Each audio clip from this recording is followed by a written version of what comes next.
на этом предприятии будет производиться сборка спецтехники. Спецтехника будет предназначена для различных отраслей промышленности. Речь идет о строительной промышленности, горнодобывающей, это коммунальное хозяйство, ну и другие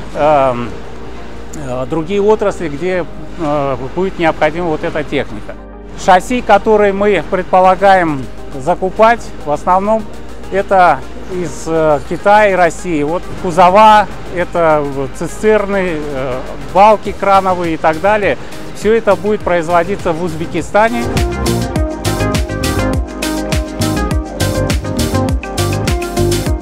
Хотел бы отметить технические параметры данного кузова, где использованы высокопрочный металл, сталь Hardex, а также сталь ST52.